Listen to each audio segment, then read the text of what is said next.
चुप।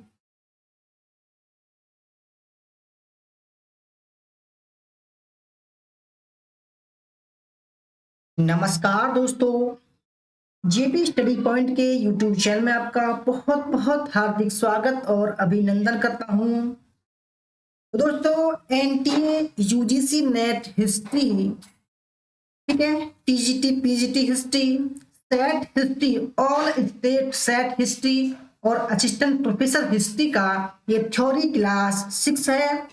और टॉपिक है दोस्तों हमारा मध्य पाषाण काल, और मध्य पाषाण काल का ये भाग 1 है। इसको हम 2 पार्ट में पढ़ाएंगे दोस्तों। इतना डीपली पढ़ाएंगे कि आपके एग्जाम में एक भी सवाल बाहर से नहीं आएगा। हमने नया बैच शुरू कर दिया है, ज्वाइन हो सकते हैं, स्क्रीन पर नंबर है। तो ये भी साथ में नेट जरप आपके हाथ में है। दोस्तों, अगर आप हमारे चैनल पर नए हैं और आपने अभी तक हमारा चैनल सब्सक्राइब नहीं किया है तो जरूर सब्सक्राइब कीजिएगा। उसके पास में जो बेल आइकन है उसको प्रेस कीजिएगा, जिससे कि आने वाली वीडियो का नोटिफिकेशन पहले मिल सके। वीडियो को लाइक और शेयर जरूर कीजिएगा। तो अगर आपको हमारा कोर्स ज्वाइन करना है तो जेबी स्टडी पॉइंट का ऐप डाउनलोड कीजिएगा, ठीक है, और डेमो क्लास देखिएगा। और हमारी क्लास की जो चल रही है इसकी पीडीएफ आप डाउनलोड कर सकते हो। और जेबी स्टडी पॉइंट का एक ऐप टेलीग्राम चैनल है, उसको भी जोड़ सकते हैं दोस्तों। जो हम क्लास कर रहे हैं उसकी पीडीएफ आप बिल्कुल फ्री में अपलोड डाउनलोड कर सकते हैं, ठीक है। जेबी स्टडी पॉइंट का ऐप आपको डाउनलोड करना होगा। हमारा जो कोर्स चल रहा है उसमें दोस्तों net history, set history, assistant professor history का 6 महीने का कोर्स 3000 रुपये का है। पेपर 1 और हिस्ट्री 1 साल का 4000 रुपये का है। और लाइफ टाइम का 5000 रुपये का कोर्स है। 999 रुपये का जो कोर्स है उसमें टेस्ट सीरीज है हिस्ट्री की, ठीक है, और पेपर 1 की। और टीजीटी पीजीटी का कोर्स हमने 500 रुपये का दे रखा है। दोस्तों, सबका स्वागत है, अभिनंदन है। शिवाजी, सोनिया लोहिया जी, सुबोध पंडित जी, आपका वेलकम, हार्दिक स्वागत, अभिनंदन है। दोस्तों, आइए शुरू करते हैं क्लास को, ठीक है। हमने दोस्तों आपको पुरापाषाण पढ़ा दिया है, ठीक है। अब मध्य पाषाण काल की बारी है, उसके बाद में पढ़ाएंगे आपको नव पाषाण काल। और इन तीनों का जो रूप है उसको बोलते हैं प्रागैतिहासिक काल, ठीक है। यानी कि जब इंसान का विकास हुआ, उद्भव हुआ, जन्म हुआ, ठीक है, कैसे जन्म हुआ सब कुछ हमने बताया आपको, ठीक है।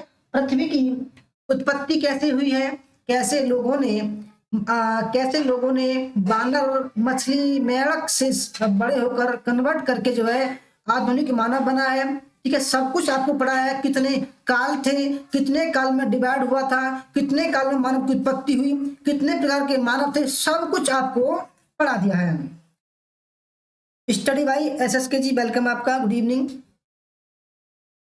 तो फ्रेंड्स, पाषाण काल, ठीक है, हमारा जो अभी जो चल रही क्लास पाषाण काल चल रही है। पाषाण काल किस लिए कहते हैं? क्योंकि दोस्तों उस काल में केवल पत्थरों का जो औजार थे उनका प्रयोग करके शिकार करते थे और अपना पेट जो है भरते थे, ठीक है। वही उनकी जिंदगी का सबसे कह सकते हैं महत्वपूर्ण पार्ट था, पाषाण के औजार। तो इसलिए इतिहासकारों ने इस काल को पाषाण काल यानी कि स्टोन एज कहा है, ठीक है।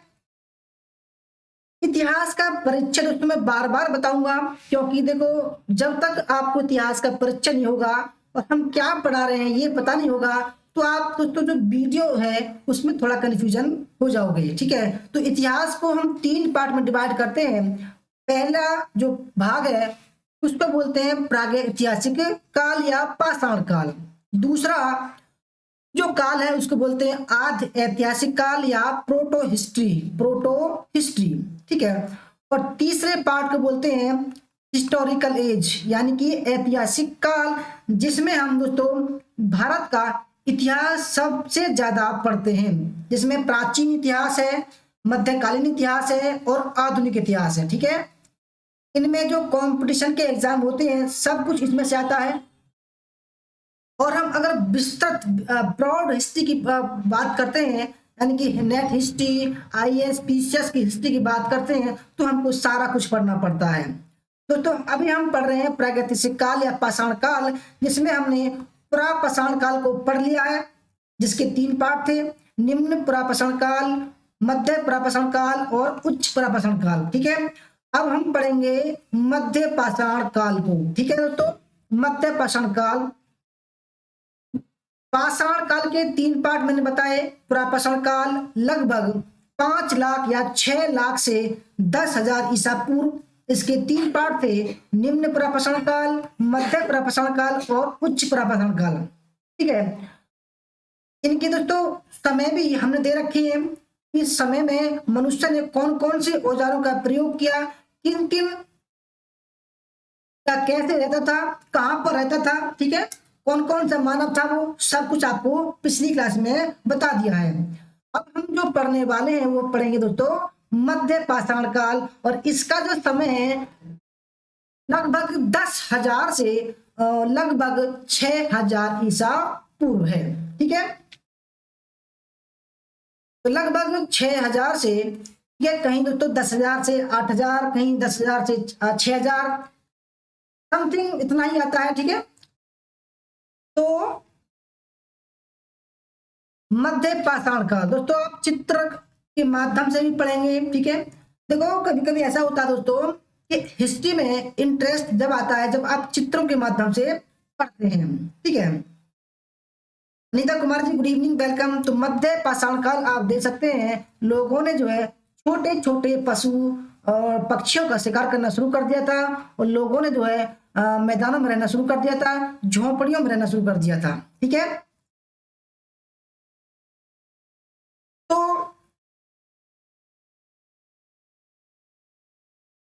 मध्य पाषाण काल दोस्तों, मध्य पाषाण काल को हम 2 पार्ट में डिवाइड करेंगे। पहला है वर्ल्ड हिस्ट्री, यानी कि संसार के संदर्भ में मध्य पाषाण काल, और भारत में मध्य पाषाण काल। ठीक है, इन दोनों को पढ़ेंगे, तो हम अलग अलग नहीं पढ़ेंगे, हम दोनों को एक साथ ही पढ़ने वाले हैं। ठीक है, तो आइए इसका दोस्तों हम सबसे पहले हम बात करेंगे मानव का विकास। ठीक है, क्योंकि दोस्तों मानव का विकास किस तरीके से हुआ या मध्य पाषाण काल में कौन सा मानव था वो जानना बहुत जरूरी है। देखो सबसे पहले जो मानव था उसका नाम था रामापिथेकस। ठीक है, फिर उसी से ऑस्ट्रेलोपिथेकस जो अफ्रीका के जंगल से बाहर निकला उसका नाम हुआ ऑस्ट्रेलोपिथेकस। फिर उसी से होमो हेबिलस, फिर हिंडलबर्ग, फिर होमो इरेक्टस। इसके 2 पार्ट थे, जावा मानव और पिकिंग मानव। तो सब कुछ मैंने बारीकी से पढ़ाया है पिछली क्लास में। ठीक है, इसके बाद जो है निएंडरथल मानव आया, उसके बाद क्रोमैग्नॉन जो उच्च पुरापाषाण काल में इनका जन्म होता है, और मध्य पाषाण काल में दोस्तों होमो सैपियंस, और नव पाषाण काल में होमो सैपियंस सैपियंस का उदय होता है। ठीक है, यानी कि आधुनिक मानव का। तो फ्रेंड्स अब हम होमो सैपियंस और सैपियंस को पढ़ेंगे। ठीक है,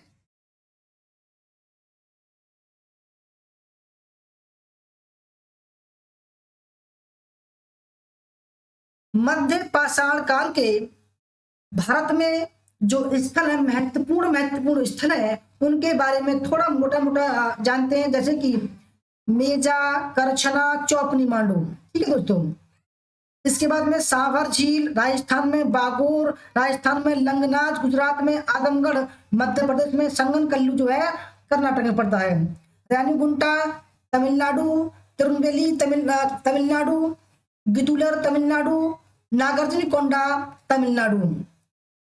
इसके बाद में बीरभानपुर, ठीक है, पलामू, भागलपुर, बिहार। ठीक है, और उत्तर प्रदेश में लेखैया, मुरैना पहाड़, बगीखोर।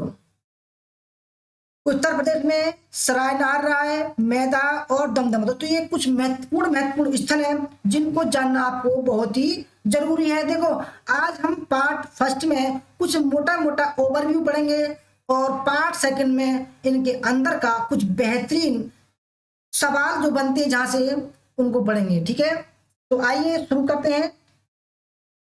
तो मीना कुमारी जी, राजेंद्र कौर जी, वेलकम, सबका स्वागत है दोस्तों, हार्दिक स्वागत, अभिनंदन है।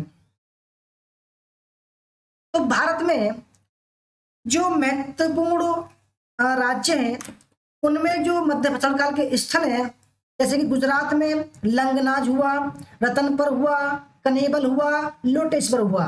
ठीक है, लोटेश्वर दोस्तों जीआईसी के एग्जाम में आया था। ठीक है, याद रखिएगा, पीजीटी के एग्जाम में भी आया था। आंध्र प्रदेश में कौन कौन से मध्य प्रसारण के स्थल है? नागार्जुनकोंडा, गिद्धलूर और रेणिगुंटा। कर्नाटक में बेल्लारी में है, ये बेल्लारी जिला में संगनकल्लू है। तमिलनाडु में तिन्नेवेली टेरी समूह है। ठीक है, पश्चिम बंगाल में बर्धमान जिले में वीरभानपुर है, ये भी नेट के एग्जाम में आ चुका है, वीरभानपुर। ठीक है, मध्य प्रदेश की बात करते हैं तो मध्य प्रदेश में जो भीमबेटका की गुफाएं हैं दोस्तों वो सबसे महत्वपूर्ण है, क्योंकि मध्य पाषाण काल का जो मनुष्य था उसने चित्रकारी करना जो है उसका पेशा बन गया था, यानी कि वो ज्यादातर जो है चित्रकारी करता था। उच्च पुरापाषाण काल में उसने चित्रकारी की शुरुआत की और मध्य पाषाण काल तक आते आते दोस्तों उसने चित्रकारी में महारत हासिल कर ली। ठीक है, तो रायसेन मध्य प्रदेश में, रायसेन में जो भीमबेटका गुफाएं हैं उसमें चित्रकारी मिलती है। होशंगाबाद में आजमगढ़ है, ये भी नेट के एग्जाम में आ चुका है, आजमगढ़, याद रखिएगा। उत्तर प्रदेश की बात करते हैं तो उत्तर प्रदेश में मिर्जापुर में मोरहाना पहाड़, ठीक है, बघईखोर, लेखैया, इलाहाबाद में चौपनी मांडो और मैरूडी, ये कुछ महत्वपूर्ण स्थल हैं। ठीक है, तो ये आप ये समझ लीजिए गागर में सागर वाली क्लास है, अगर आपने मिस कर दिया तो हो सकता है आपके को काफी नुकसान होगा। ठीक है, तो मिस मत कीजिएगा, लास्ट तक देखिएगा क्लास को, बहुत कुछ मिलेगा क्लास में। ठीक है, प्रतापगढ़ में सराय नारायण और मेधा, याद रखिएगा दोस्तों। देखो, ये तो इलाहाबाद जिले में है, चौपनी मांडव और मैरूडी, और उत्तर प्रदेश की प्रतापगढ़ जिले में सराय नारायण और मेधा और उसके साथ में दमदमा। ठीक है, इनका हम विस्तृत अध्ययन करेंगे बाद में, अभी मोटा मोटा हम पढ़ रहे हैं। राजस्थान की बात करते हैं तो तिलवाड़ा बाड़मेर जिले में है, बागौर भीलवाड़ा जिले में है, ये भी नेट एग्जाम में आ चुका है, जहां से पशुपालन के साक्ष्य मिलते हैं। अगर हम बिहार की बात करें तो पैसरा, ठीक है, जहां से चूल्हे के साक्ष्य मिले हैं। बागौर जो दोस्तों भीलवाड़ा राजस्थान में है। आदमगढ़ होशंगाबाद मध्य प्रदेश से लगभग 5000 ईसा पूर्व के पशुपालन के साक्ष्य प्राप्त होते हैं, जो कि पशुपालन के प्राचीनतम साक्ष्य हैं दोस्तों। वेरी वेरी मोस्ट इंपोर्टेंट सवाल है, नेट के एग्जाम में जो का तो सवाल ये आया था। देखो, आप इस चित्र में देख सकते हैं लोगों ने जो है घास फूट भूस की जो है झोपड़ियां का निर्माण कर लिया था इस समय, और उपकरण के रूप में पैने यानी लकड़ी के पैने तीर बना लिए थे। ठीक है, नावों का आविष्कार कर लिया था। ठीक है, आग की जो खोज हुई थी प्रापाषाण काल में, अब इसमें व्यापक पैमाने पर आग की तो कार्य करना शुरू कर दिया। ठीक है, क्योंकि इस काल में लोगों ने आग में जो मांस था, जो पशुओं को मारकर जो खाते थे उसको, वो जो है पका कर खाने लगे। ठीक है, लोग जो ठंड से बचाव करने लगे। ठीक है, तो लोग जो दोस्तों भालों का प्रयोग करते थे, तीर कमानों का प्रयोग करते थे और पैने नुकीले जो है उपकरण का प्रयोग करते थे, ताकि आसानी से शिकार को मारा जा सके।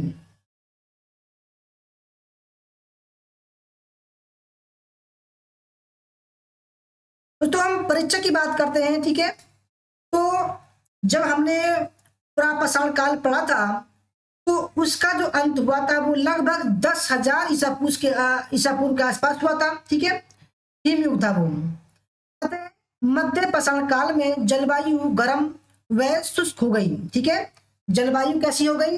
गर्म हो गई और उससे क्या हुआ दोस्तों, मैदान जो है बनने शुरू हुए, मैदानों में घास फूस उगने लगी, पेड़ पौधों जीव जंतु की स्थिति में भी परिवर्तन आ गया। इस दृष्टि से मध्य पाषाण काल जो था दोस्तों, वो प्रापाषाण काल और नव पाषाण काल के बीच का काल था। ठीक है,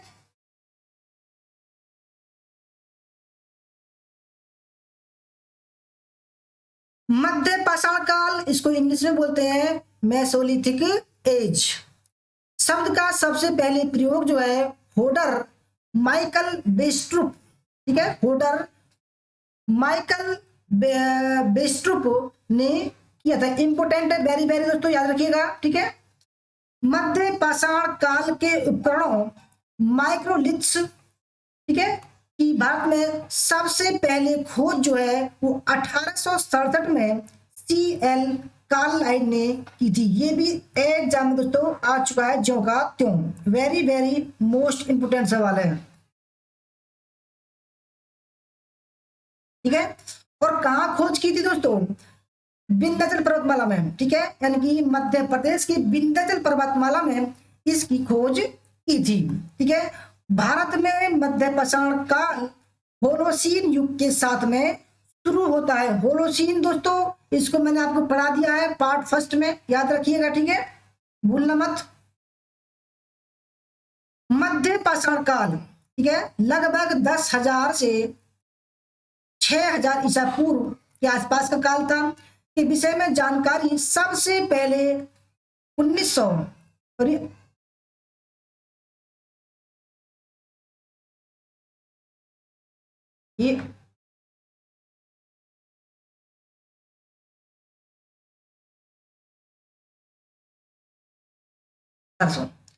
CL कार्लाइल ने कि जब उन्होंने लघु पाषाण उपकरण खोज निकाले थे। लघु माने तो छोटे छोटे उपकरण इस काल की पहचान थी, जिनको हम माइक्रोलिथ बोलते थे। ये लघु पाषाण उपकरण आधे इंच से 1.25 इंच तक के होते थे, छोटे छोटे दोस्तों। ठीक है, या कह सकते हैं कि 1 से 8 सेंटीमीटर के औजार थे, यानी कि 1 हाथ लंबे लंबे दोस्तों औजार थे। ठीक है,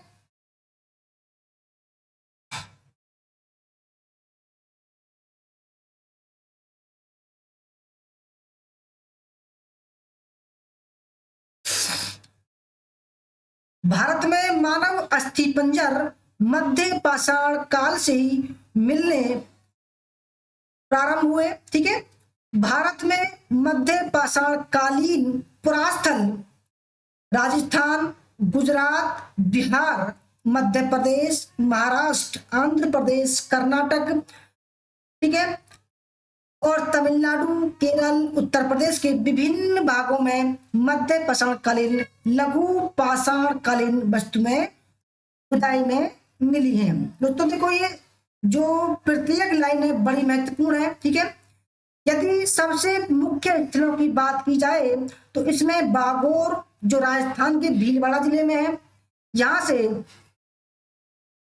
1968-70 के बीच BN मिश्रा ने कुछ खनन करवाया था। यहां से मानव कंकाल मिला है। ठीक है,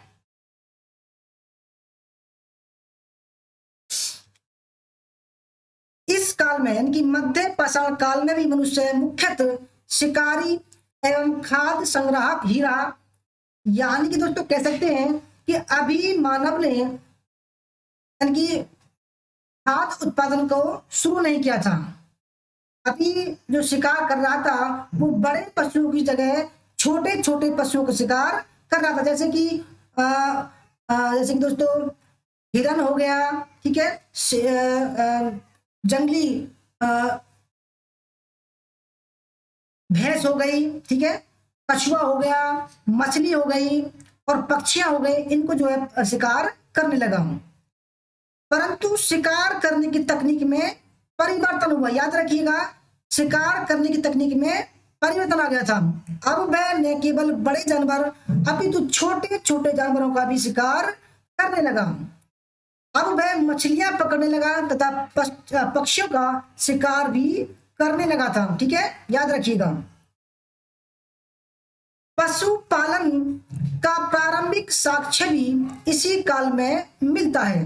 तो याद रखिएगा, पशुपालन का जो साक्ष्य मिलना हमें शुरू होता है वो मध्य पाषाण काल में शुरू होता है। और सबसे पहला जो तो पालतू जानवर बनाया था वो कुत्ता था, याद रखिएगा। फिर उसने भैंस, भेड़, बकरी को पालना शुरू किया। मध्य प्रदेश में आजमगढ़ और राजस्थान में बागोर जो है पशुपालन के प्राचीनतम साक्ष्य प्रस्तुत करते हैं। इंपोर्टेंट दोस्तों, ये एग्जाम में आ चुका है। इसका समय लगभग 5000 ईसा पूर्व हो सकता है। इस काल का एक महत्वपूर्ण परिवर्तन है प्रक्षेपास्त्र तकनीक के विकास का, यानी कि दोस्तों कह सकते हैं धनुष बाण। यह निश्चय ही महान तकनीकी क्रांति थी। इस काल में सर्वप्रथम तीर कमान का विकास हुआ दोस्तों, ठीक है। तीर कमान का विकास जो हुआ वो मध्य पाषाण काल में हुआ, ठीक है। मध्य पाषाण काल के उपकरण छोटे से बने हुए थे। यह सूक्ष्म उपकरण आकार में काफी छोटे हैं। इनकी 1 से 8 सेंटीमीटर के बीच में लंबाई है। ये माइक्रोलिथ, याद रखिएगा दोस्तों, माइक्रोलिथ्स के नाम से जाने जाते हैं। इस काल के महत्वपूर्ण उपकरण क्या क्या थे? जैसे कि ब्लेड था दोस्तों। ब्लेड जो है इसका जो आविष्कार हुआ था वो उच्च पुरापाषाण काल में हुआ था, ठीक है। और ये ब्लेड जो है मध्य पाषाण काल में आते आते और छोटा हो गया। नुकीले त्रिकोण, इंपोर्टेंट दोस्तों, त्रिकोण, नवचंद्राकार उपकरण इसमें शामिल थे। अभी इनका आपको चित्र दिखा जाएगा। इसके अलावा इस काल में पुरापाषाण काल के कुछ औजार जैसे तक्षणी, खुरचनी, यहाँ तक कि गंडासा भी प्रचलन में रहे थे। याद रखिएगा दोस्तों, हर एक लाइन में सवाल बन रहा है। सूक्ष्म पाषाण उपकरण माइक्रोलिथ टूल्स का संबंध मध्य पाषाण काल से है। प्रमुख उपकरण चैलसेडोनी से बने हैं तथा औजार बनाने की तकनीक फ्लूटिंग कहलाती है। फ्लूटिंग याद रखिए दोस्तों, यानी कि मध्य पाषाण काल में जो तकनीक मानव यूज कर रहा था उसका नाम था फ्लूटिंग। फ्लूटिंग, ठीक है। तो अभी हम परिचय पढ़ रहे हैं, ठीक है। कल हम जो भी स्थल है उसके बारे में गहराई से अध्ययन करेंगे। मेसोलिथिक 2 शब्दों से मिलकर बना है। मेसो यानी कि मध्य और पाषाण यानी कि लिथिस। तो इस काल को अनुपुरापाषाण काल या आद्य नवपाषाण काल एवं संक्रमण काल भी कहते हैं दोस्तों, क्योंकि ये पुरापाषाण काल और नवपाषाण काल के बीच का काल था। आजमगढ़ उत्तर प्रदेश, आजमगढ़ मध्य प्रदेश एवं बागोर 2 मध्य पाषाण काल ऐसे स्थल हैं जहां से प्राचीनतम जो है पशुपालन के प्रमाण मिले हैं। और यहाँ से जो है भैंस के साक्ष्य मिले हैं, भैंस याद रखिएगा। ओडिशा के लेखामगोड़ा गुफा से मध्य पाषाण से नव पाषाण काल तक के मानव विकास का साक्ष्य मिला। तो ये बिल्कुल लेटेस्ट है। मध्य पाषाण काल की शुरुआत 10,000 ईसा पूर्व से मानी जाती है। Pradeep Kumar ji, good evening, welcome. इस काल के लघु उपकरणों को सबसे पहले CL कार्लाइल ने 1867 में विंध्याचल पर्वतमाला से या क्षेत्र से खोजा था। आंध्र प्रदेश के ज्वालापुरम 9 से दक्षिण एशिया के प्राचीनतम माइक्रोलिथ टूल्स फैक्ट्री के प्रमाण मिले दोस्तों। याद रखिएगा, इंपोर्टेंट है, बिल्कुल लेटेस्ट सवाल है ये। ज्वाला जो पुरम है आंध्र प्रदेश में, वहां से दक्षिण एशिया के सबसे प्राचीनतम जो मध्य पाषाण काल के जो उपकरण थे उसकी फैक्ट्री मिली है। इस काल के उपकरण 1 से लगभग 8 सेंटीमीटर के बीच, जिनको माइक्रोलिथ कहते थे, लघु पाषाण उपकरण कहा गया है। मध्य पाषाण काल, पुरापाषाण काल और नव पाषाण काल के मध्य का अंतराल है। इस युग में परिवर्तनों के कारण ही नव पाषाण काल में हुए सामाजिक आर्थिक परिवर्तन हुए। लगभग 8000 साल पहले हिम युग समाप्त हुआ। यानी कि दोस्तों जो इतनी ठंड पड़ती थी पहले, कि लोग जो है गुफा में रहते थे। जब जैसे ही ठंड का जो ठंड पड़नी बंद हो गई, जो है शुष्क समय आ गया, ठीक है, तापमान में वृद्धि हुई, तो क्या हुआ, जो मानव थे उन्होंने गुफाओं से निकलकर जो है मैदानों में रहना शुरू कर दिया, जिसके कारण बर्फ की मोटी मोटी चादरें पिघल गईं और उनकी जगह खुले घास के मैदान बने। वातावरण में सर्दी कम हुई, जिससे कम सर्दी में खुद को जीवित रखने वाले जीवों का उद्भव हुआ। ठीक है दोस्तों, जैसे हिमयुग के समय सर्दी से बचाव के लिए बड़े वालों और विशाल आकार के जीव जन्मे, जैसे बड़े बाल वाले जानवरों मेमथ रेनडियर की जगह छोटी घास पर आश्रित रहने वाले छोटे हाथी, खरगोश, बकरी, हिरण का जन्म हुआ। ठीक है, आगे मध्य प्रदेश आते हैं और यहाँ तो यहाँ होशंगाबाद जिले में स्थित आदमगढ़ ठीक है, सैलासर से 25,000 लघु पाषाण उपकरण प्राप्त होते हैं आदमगढ़ में, और यहाँ से ही दोस्तों पशुपालन के भी साक्ष्य मिलते हैं। इसी प्रकार रायसेन जिले में स्थित भीमबेटका के शैलाश्रय और गुफाओं से मध्य पाषाणकालीन उपकरण प्राप्त होते हैं। उत्तर प्रदेश का विंध्याचल क्षेत्र और उत्तरी मध्य घाटी गंगा घाटी का क्षेत्र मध्य पाषाणकालीन उपकरण यहाँ पर बहुतायत में मिले हैं दोस्तों, भारी मात्रा में मिले हैं। इसमें विंध्य क्षेत्र के मिर्जापुर में मोरहना पहाड़, लेखैया पहाड़, मिर्जापुर से प्राप्त लघु पाषाण उपकरण में एक विकास क्रम देखने को मिलता है। उपकरण बड़े से छोटे होते जाते हैं। लेखैया से तो 70 नरकंकाल प्राप्त होते हैं दोस्तों, इंपोर्टेंट है। ठीक है, इंपोर्टेंट, 70 नरकंकाल कहां से प्राप्त होते हैं? लेखैया पहाड़ से, लेखैया से। इसके इनके अधिकांश सिर पश्चिम की तरफ थे, यानी कि दोस्तों जिन शवों को दफनाया गया था उनका सिर जो है वो पश्चिम की ओर था। ठीक है, सिर पश्चिम की ओर और पैर जो है दोस्तों वो पूरब की ओर था। ठीक है, आप देख सकते हैं ये पशुपालन है। ठीक है, पशुपालन। ठीक है दोस्तों, भैंस जो है इसको ऊपर पाला गया था दूध वगैरह के लिए। ठीक है, और जो पालतू जानवर था उसका नाम था कुत्ता। ठीक है, अगर हम मेहरगढ़ की बात करें तो नवपसारण स्थल है, वहां से बकरी पालने के साक्ष्य प्राप्त होते हैं। ठीक है, याद रखिएगा। तो ये मध्य पाषाण काल में पशुपालन के साक्ष्य बागोर और आदमगढ़ से प्राप्त होते हैं। ठीक है, मध्य पाषाण काल में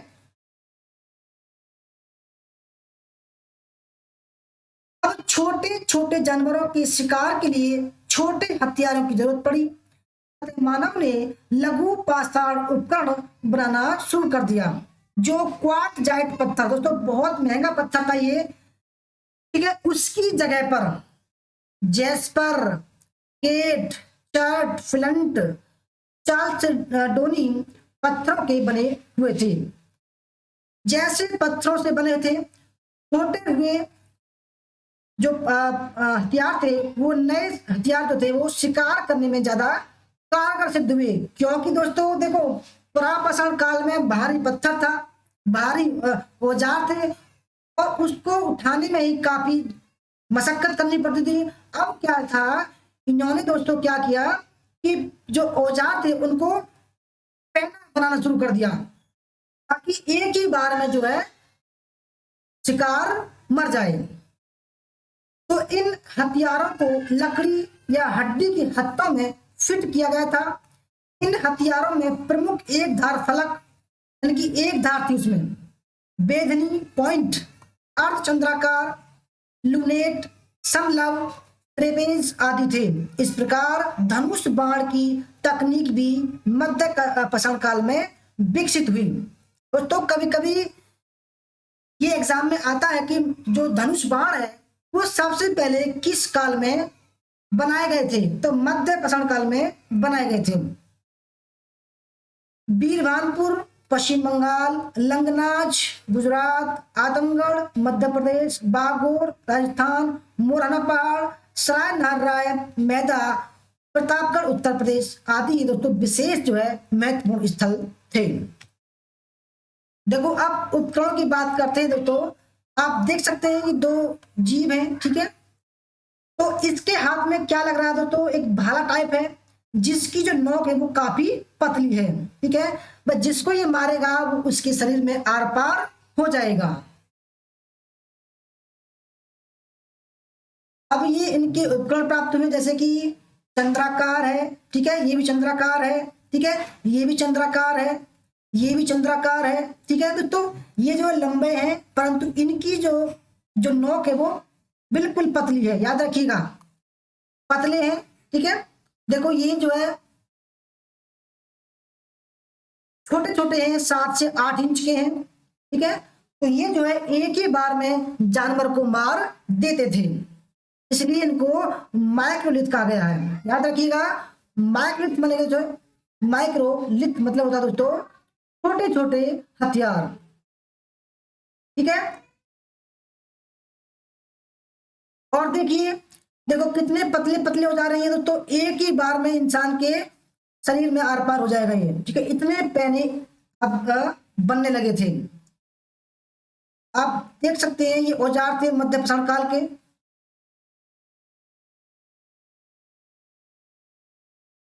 ठीक है। सायमा जी, Sachin ji, good evening, welcome. मध्य पाषाण कालीन संस्कृति में कुछ नए लक्षण देखने को मिलते हैं, याद रखिएगा दोस्तों क्या लक्षण मिले। अब मानव ने पशुपालन और कृषि की शुरुआत की, याद रखिएगा दोस्तों मध्य पाषाण काल में कृषि की शुरुआत होती है, ठीक है। सराय नारायण प्रतापगढ़ उत्तर प्रदेश में पड़ता है और मैदा प्रतापगढ़ उत्तर प्रदेश में पड़ता है। से स्थायी झोंपड़ियों, इंपोर्टेंट है, स्थायी झोंपड़ियों बनाकर रहने के साक्ष्य मिलते हैं। सराय नारायण और मैदा से स्तंभ गर्द, ये भी इंपोर्टेंट है, स्तंभ गर्द के अवशेष मिले हैं जो सिद्ध करते हैं कि इन गर्द स्तंभों में झोंपड़ियों के स्तंभ गाड़े जाते थे। यानी कि दोस्तों अब मध्य पाषाण काल का जो मानव था उसने गुफाओं से निकलकर मैदान में रहना शुरू कर किया और मैदानों में उसने झोंपड़ियों में रहना शुरू कर दिया, ठीक है। आजमगढ़ मध्य प्रदेश सतपुड़ा की पहाड़ी में नर्मदा नदी के किनारे स्थित यह स्थल होशंगाबाद सिटी से मात्र 3 किलोमीटर दूर है। कौन सा स्थल दोस्तों, आजमगढ़, जहां से प्राचीनतम पशुपालन के साक्ष्य मिले हैं। आजमगढ़ और बागोर स्थल से ही पहली बार जानवरों के पाले जाने के प्रमाण मिले हैं। और कौन सा जानवर था ये दोस्तों, भैंस थी, ठीक है। मैंने चित्र भी दिखाया आपको।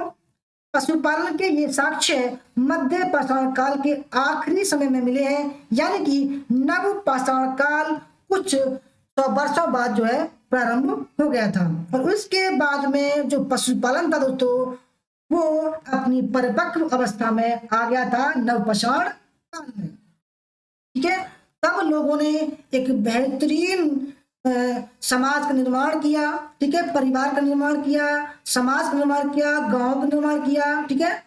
व्यापार भी होने लगा नवपाषाण काल में। तो दोस्तों बहुत बदलाव आया है नवपाषाण काल में, धीरे धीरे हम सबको बताएंगे, ठीक है। इलाहाबाद में, उत्तर प्रदेश के इलाहाबाद में मुख्य रूप से मध्य पाषाण कालीन स्थल चौपनी मांडू है दोस्तों। इससे कई बार एग्जाम में सवाल आ चुका है, याद रखिएगा। चौपनी मांडू कहाँ है, उत्तर प्रदेश के इलाहाबाद जिले में। यहाँ के लघु पाषाण उपकरणों की आयु लगभग 17,000 से 7,000 ईसा पूर्व के बीच निर्धारित की गई है इतिहासकारों के द्वारा। यहाँ से कुछ हाथ से बने मिट्टी के उपकरण प्राप्त हुए हैं, ठीक है। प्रतापगढ़ जिले में स्थित सराय नारायण, मैदा, दमदमा भी मिले हैं। यहाँ से अस्थि एवं सींग से निर्मित उपकरण भी मिले हैं। 14 समाधान मिले हैं जिनके सिर पश्चिम की ओर और पैर जो तो उत्तर की ओर मिले हैं। 8 गर्त चूल्हे मिले हैं, याद रखिएगा 8 गर्त चूल्हे मिले हैं। चूल्हों से पशुओं की आधी जली हड्डियां मिली हैं। उससे साक्ष्य होता है कि इस काल के जो मानव थे, ठीक है, वो दोस्तों जो है पशुओं का बलि वगैरह देते थे, ठीक है, और उनको जो है पकाकर खाते थे। भाई अगर बात करें दोस्तों कि भाई कह सकते हैं भाई कि जहां पर पशुओं को काटा जाता था वध स्थल, तो वो दोस्तों मैदा दमदमा से भी मिले हैं। कई बार जब मैं चुका ये सवाल, मैदा से तिल लोड़ा के टुकड़े मिलते हैं, शायद इनमें कुछ अनाज के दाने पीसे जाते होंगे, ठीक है। यहां से प्राप्त एक समाधि में स्त्री पुरुष को एक साथ दफनाया गया था, यानी कि दोस्तों एक युगल समाधान मिला है मैदा से, याद रखिएगा, इंपोर्टेंट है ये और कई बार एग्जाम में आ चुका है। मैदा से एक कब्र में जो है स्त्री और पुरुष को आपस में दफनाया गया था। इसी तरह दमदमा उत्तर प्रदेश के प्रतापगढ़ जिले के पट्टी तहसील में अवस्थित, यहां से 41 समाधान कुछ गर्त चूल्हे प्रकाश में आए हैं। याद रखिएगा दोस्तों, दमदमा में 41 मानव समाधान प्राप्त हुए हैं। विभिन्न पशुओं, भेड़, बकरी, गाय, बैल, भैंस, हाथी, गेंडा, चीता, बारहसिंगा, सूअर आदि जानवरों की हड्डियां भी दमदमा से मिली हैं। तो इस काल में चित्रकारी अपने चरम सीमा पर थी, ठीक है। चित्रकारी का लोग बहुत शौक हो गया, क्योंकि दोस्तों वो जैसा वो नजारा देखते थे बाहर, ऐसा वो चित्र जो है बनाने लगे गुफाओं में, ठीक है। आप देख सकते हैं भीम बेटका की गुफा है, भीम बेटका की, ये कहां पर थी है, मध्य प्रदेश में, ठीक है, रायसेन जिले में। इतिहासकारों ने दोस्तों जब इस गुफा में अंदर प्रवेश किया तो पता लगा कि लोगों यहाँ पर कुछ औजार मिले हैं और उनकी दीवारों पर, गुफा की दीवारों पर दोस्तों चित्रकारी मिली है, बहुत शानदार शानदार, ठीक है। किस तरीके की चित्रकारी मिली है आइए देखते हैं आने वाले चित्रों में। जैसे कि दोस्तों देखो आप देख सकते हैं ये कोई जानवर वगैरह है, ठीक है, ये वाला, ठीक है, ये आदमी है, ये जो है कोई पक्षी है, ठीक है, ये भी आदमी है, ये जो है मिलकर इस जानवर को मार रहे हैं, ठीक है। तो इससे ऐसा लगता है कि मध्य पाषाण काल के जो मानव थे अब ग्रुप बनाकर जो है पशुओं को मारते थे, यानी कि पशुओं का शिकार ग्रुप बनाकर करते थे, ठीक है। देखो दोस्तों, इतिहास जब इतिहासकार लिखता है ना तो वो प्रतात्विक साक्ष्यों का अध्ययन करता है, फिर अपने माइंड से जो है इतिहास जो है लिखता है। जैसे कि दोस्तों आप देख पा रहे हैं कि भाई ग्रुप बनाकर, समूह बनाकर लोगों ने जो है शिकार करना शुरू कर दिया, तो इसी शब्दों को उन्होंने जो है अपनी किताबों में लिख दिया, ठीक है।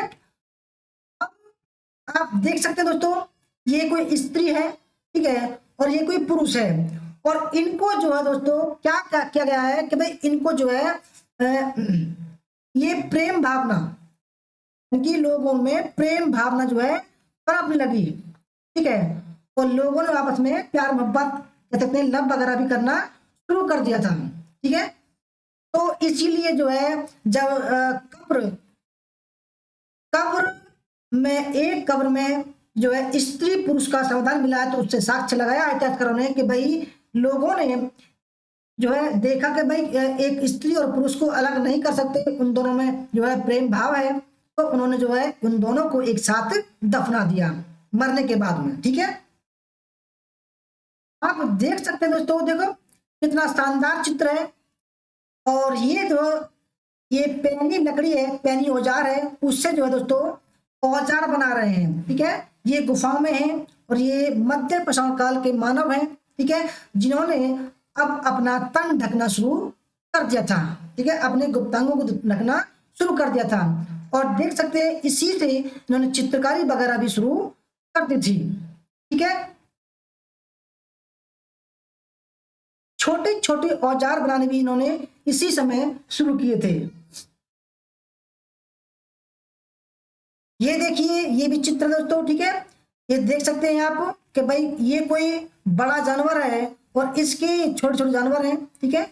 ये भागते हुए दिखाए गए हैं, यानी कि लोगों ने जब ग्रुप बनाकर पशुओं को मारना शुरू किया तो जो पशु थे वो डरकर जो है भागने लगे दोस्तों। किसी चित्रकार ने, किसी मानव ने इनको जो है गुफाओं पर दर्शाया कि भाई देखो हम गए थे और जो है मानव जो शिकार जो है, जो पशु थे वो भाग गए।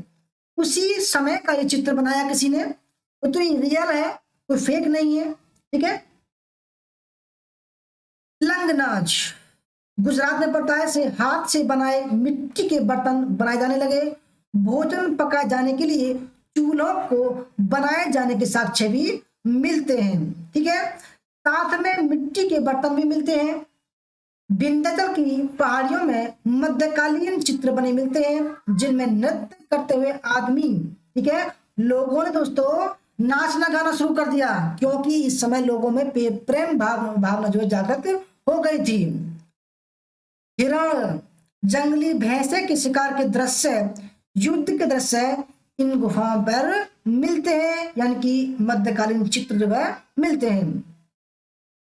इन चित्रों को जो चट्टानों में बनाए गए थे इनको पेट्रोग्राफिक आर्ट कहते हैं दोस्तों। ये बहुत महत्वपूर्ण सवाल है।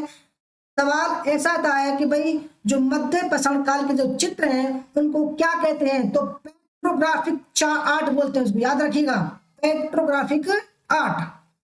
और जब कुछ चित्र को, चट्टान को थोड़ा उकेर कर उसमें रंग भरा जाता था तो उसे पेट्रोग्लिफिक आर्ट कहते थे। यानी कि दोस्तों देखो ये तो सिंपल था, और अगर कोई चित्र बनाया है चट्टान पर या कोई गुफाओं पर कोई भी चित्र बनाया है उसमें दोस्तों लाल पीले हरे जो रंग भरे गए थे उसको पेट्रोग्लिफिक आर्ट कहते हैं। यानी कि नॉन कलर्ड पेट्रोग्राफिक आर्ट और कलर्ड जो चित्र थे उनको पेट्रोग्लिफिक आर्ट कहते हैं।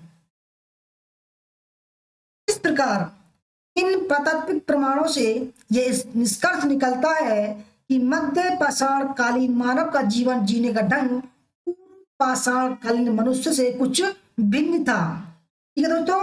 देखो भिन्न कैसे था कि पूरा पाषाण काल का मानव जो है दोस्तों वो जंगलों में रहता था, ठीक है। और जो घुमक्कड़ जाति का था उसे जीवन जीने की कला नहीं पता था। बड़े बड़े जो है पत्थरों का औजार जो है औजारों का प्रयोग शिकारों को मारने के लिए करता था, ठीक है। और बड़े बड़े कुल्हाड़ी वगैरह का यूज करता था। मानव का जीवन जीने का ढंग पूर्व पाषाण कालीन मनुष्य से भिन्न था। यद्यपि वो भी अधिकांश शिकार पर निर्भर थे परंतु साथ में कुछ कृषि कार्य करना सीख लिया था मध्य पाषाण काल के लोगों ने। पशुओं से भी परिचय बढ़ रहा था, यानी कि हिरण, कछुआ, शेर, भैंस, ठीक है, वगैरह से तो तालमेल बैठा लिया था कि भाई ये जो भैंस है, ये सुअर है, ये कुछ है, ये कुछ है, ठीक है। मध्य पाषाण काल के अंत समय में कुछ बर्तनों निर्माण भी सीख लिया था। मनुष्य ने सराय नाराय और मैदान में कब्र में प्राप्त कुछ औजार हथियार प्राप्त होने दर्शाता है कि उस समय परलोक के बारे में भी कल्पना करता था। तो देखो मेहरगढ़ से क्या प्राप्त हुआ है, बकरी के साथ में आदमी की कब्र प्राप्त हुई है और आदमियों के साथ में जो घरेलू सामान था खाने पीने की वो भी रखी पाई गई है। तो उससे अंदाजा लगाया जाता है कि भाई लोगों का जो विश्वास था वो परलोक में था कि भाई मरने के बाद में जीवन होता है, जब ये मरने के बाद में परलोक में जाएगा तो वहां पर इन चीजों को खा लेगा। तो इसकी जो शुरुआत हुई थी दोस्तों वो मध्य पाषाण काल के आखिरी समय में हुई थी और और जो मेहरगढ़ है उसमें हमको देखने को ये मिलती है, ठीक है। देख सकते हो दोस्तों स्पष्ट रूप से, ठीक है। ये जो है भालू है, ये हाथी है, ये बारहसिंगा है, ठीक है। इनको जो है दोस्तों देखो ये आप थोड़ा गौर से देखोगे तो ये बारहसिंगा है, हिरण वगैरह है, इसमें दो भाले लगे हुए हैं, ठीक है। लोगों ने दो भाले लेकर मनन को शुरू कर दिया, ठीक है। ये मछली है, मछली को पतले चीजों से जो है पकड़ा जाता था। ये आग है, आग पर पकाने के साक्ष्य मिला है और ये जो है जो स्त्री है इसने तन तन ढकना शुरू कर दिया था। ये झोपड़ियां हैं घास फूस की, यानी कि इससे पता चलता है कि लोगों ने जो है गुफाओं को छोड़कर जो है अब मैदानों में रहना शुरू कर दिया, परंतु बहुतायत में नहीं, कम मात्रा में शुरू कर दिया था। और दोस्तों परिवार बनना शुरू हो गया था। ठीक है, लोगों ने घुमक्कड़ जो जीवन था उनका वो थोड़ा समाप्ति की ओर था। ठीक है, स्थायी रहने लगे थे इस समय में, और बड़े बड़े जानवरों की अपेक्षा छोटे छोटे जानवरों का शिकार करना उनको ज्यादा अच्छा लगता था। देखो दोस्तों ये मध्य पाषाण काल में आप देख सकते हैं तीर कमान, ये इम्पोर्टेंट तकनीक थी तीर कमान की। इससे क्या होता था भाई, छोटे छोटे जानवर थे वो एक ही बार में मर जाया करते थे। लोगों ने दोस्तों क्या किया, ये मृदभांड बनाना शुरू कर दिया जिसमें छोटी छोटी चीजों को पीसना शुरू कर दिया। ठीक है, पीसना शुरू कर दिया। दोस्तों ये थी हमारी क्लास आज की, आपको कैसी लगी? ठीक है, इसकी दूसरी क्लास जो जल्द कल या परसों में आपको लाई जाएगी, उसमें कुछ अच्छे और अच्छे प्रकार से हम समझाएंगे। ठीक है, तो धन्यवाद दोस्तों क्लास करने के लिए। अगर किसी को कोर्स ज्वाइन करना है, ठीक है दोस्तों, हमारा नंबर है 8218345167 पर संपर्क कर सकते हैं। तो देखो रही बात कमेंट करने की, तो देखो दोस्तों हम या कोई भी हो, या हम किसी भगवान की बात करें तो कोई भी भगवान हो इस दुनिया के हर एक इंसान को खुश नहीं कर सकता है। तो रही बात सवालों की, तो आसान सवाल थे, 150 सवाल थे। अगर हमने दोस्तों फ्री कोर्स ज्वाइन करने के लिए 30 मिनट का समय दिया तो कुछ ज्यादा बड़ी बात नहीं है, क्योंकि दोस्तों सवाल ऐसा था कि 5 सेकंड में आदमी सॉल्व करेगा, नेक्स्ट करेगा। ठीक है, तो देखो दोस्तों जिन पर सवाल नहीं होते वो तो लगाते हैं। ठीक है भाई, जिन्होंने कुछ बोला था अभी आज की वीडियो में, उनके माइनस में सवाल थे, बताइए माइनस में मार्क थे। अब ऐसे इंसान को बताइए दोस्तों कि 600 नंबर में से माइनस के 15 नंबर ला रहा जो इंसान, उसको क्या कहोगे आप बताइए? जो इंसान माइनस में 15 नंबर ला रहा है 600 में से, उस इंसान को क्या कहोगे आप बताइए? आरोप लगाता दूसरा हम पे कि भाई तुम ऐसे हो ऐसे। अरे भाई हमने तुम्हारा क्या खा लिया, क्या चुरा लिया बताइए? उसको हम तो बच्चों की हेल्प करने के लिए भाई 150 सवाल है। ठीक है, कोई नेट हिस्ट्री का कोर्स ज्वाइन करेगा तो उसे बेसिक तो पता होना चाहिए भाई, और 30 मिनट का समय है, ऐसा थोड़ी कि आपको भी कुछ करना है, बस आपको टिक करना है, ऑटोमेटिक ही नया सवाल आ जाएगा। ठीक है दोस्तों, केवल 50% पर पास था हमारा टेस्ट। अब ये बताओ 50% नंबर लाने की जगह माइनस में बंदा ला रहा है। ठीक है, तो बताओ दोस्तों इसमें हमारी क्या कमी है? तुम पर हिस्ट्री नहीं आती तो मैं क्या कर सकता हूं बताइए दोस्तों? चलो कोई बात ना, होती रहती है सब बात। ठीक है, सब एक से नहीं होते हैं, सबको खुश नहीं कर सकते हैं। धन्यवाद दोस्तों क्लास करने के लिए। जय हिंद, जय भारत, वंदे मातरम। मिलते हैं दोस्तों कल, और सभी लाइक कीजिएगा, शेयर कीजिएगा।